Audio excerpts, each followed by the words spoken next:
Welcome to this Xplainer. Today, we're uncovering the hidden psychological techniques used by the world's biggest companies to get us to buy. We're surrounded by marketing every single day, right? But the absolute giants in the industry, well, they operate on a completely different level. They aren't just selling you features or specifications, no way. They're playing a much, much deeper game, directly engaging with how your brain is actually hardwired. All right, let's kick things off with section 1, the billion-dollar question. So let's look at a super relatable everyday consumer behavior. Think about your own habits for a second here. Why do people eagerly choose Nike over some unknown brand?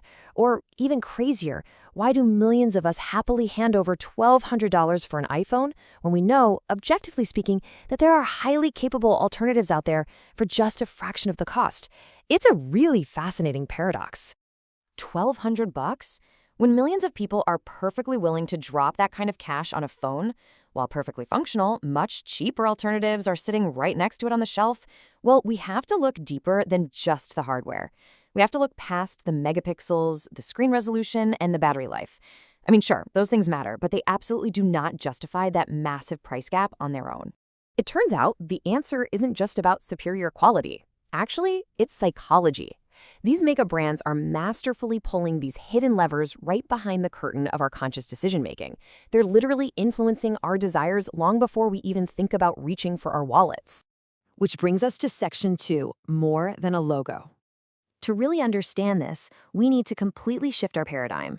We've got to stop thinking of a brand as just a visual graphic on a shoe or a piece of software and start seeing it as a deep emotional connection.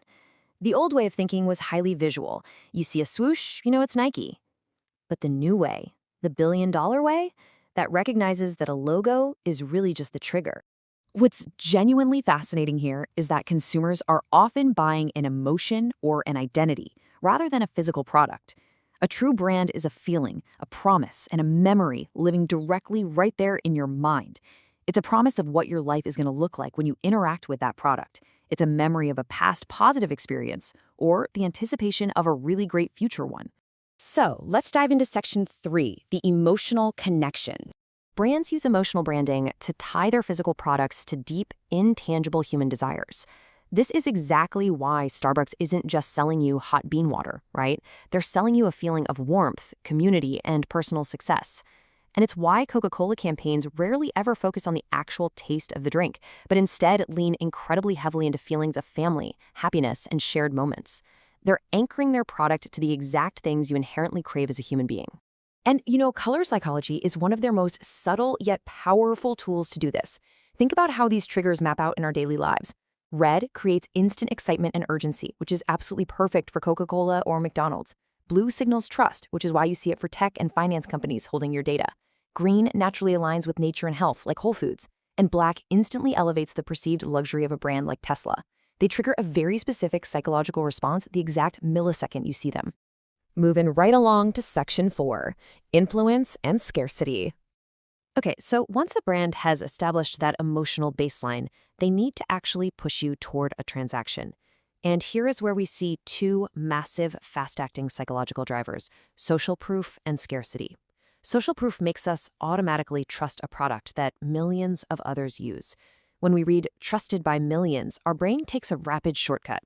We literally think, well, if everyone else is using it, it must be good, and I definitely don't want to be left behind. On the flip side, scarcity techniques, like limited edition sneaker drops or those super anxiety-inducing ticking countdown timers on online sales, they force us to buy faster out of pure FOMO. They create this artificial, high-pressure urgency that entirely bypasses our logical budgeting process. And this all ties perfectly into the familiarity effect. Human beings are simply wired to trust what's familiar. Nike doesn't need to explain their shoe specs to you anymore because relentless repetition in your environment builds undeniable trust over time. You see it on athletes, you see it on massive billboards, you see it on your friends' feet. By the time you actually walk into the store, honestly, the decision has already been made subconsciously. Let's explore section 5, storytelling and premium pricing.